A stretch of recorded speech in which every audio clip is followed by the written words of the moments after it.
assumed they'd gone in to check out their new house with their parents, and I felt a wave of disappointment, as did Macy and Saira.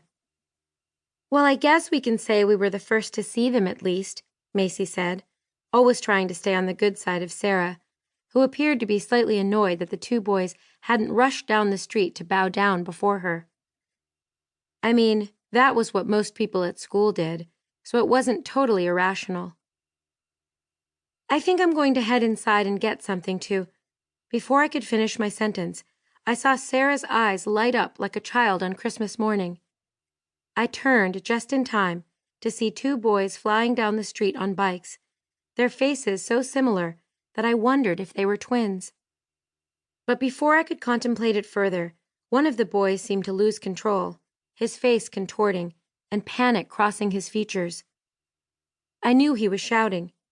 I knew he was saying something. To me. But I couldn't move. I was frozen, and the last thing I saw was his face careening toward mine. Chapter 1. Nothing quite said "I'm sorry your dad died" like a casserole. Standing there in the industrial-style kitchen of my family's church, I took a long look at the abundance of casseroles that had been neatly lined up in rows on the stainless steel counter. I couldn't help but wonder if my father's death had caused a massive shortage of basic supplies at the local grocery store. Did the store have any flour left? Any shortening?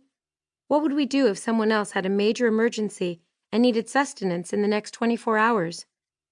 It was excessive, the amount of food that had been brought, but despite the craziness that was going on, I knew in my grief-stricken brain that they meant well. They all did, each and every casserole giver. My dad had been a well-loved guy around these parts, strong and simple, with a heart of gold. My eyes stung a little at that realization, the idea that his name would now forever be linked to the past tense, like one of the antiques in our family store. "Is everything okay, dear?" one of the church volunteers asked as she entered the kitchen I'd hidden myself away in, trying to get away from all those casserole-making well-wishers. I immediately recognized her, Mrs. Baker. She wasn't just a volunteer for the Second Baptist Church of Pinehurst, North Carolina.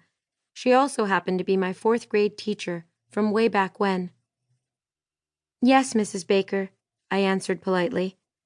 "Thank you for everything you're doing for our family today. We appreciate it."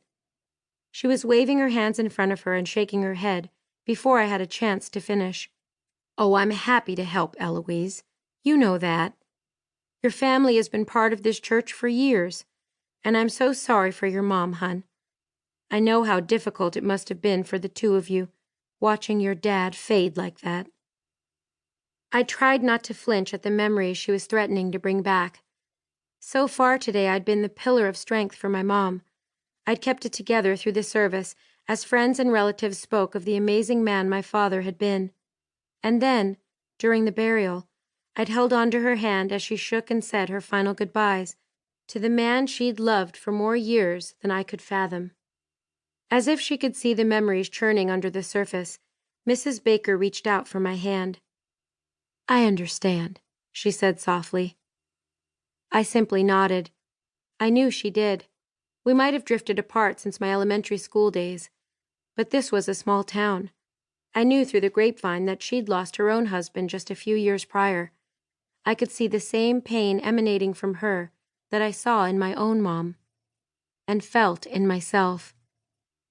There was a sad sort of club I'd now joined, the one no one wanted to belong to because the price for membership was surviving the death of a loved one. "Can I help you bring some of these into the fellowship hall?" I asked, hating this useless feeling that had manifested since we lost Daddy. Before, I'd had a never-ending to-do list.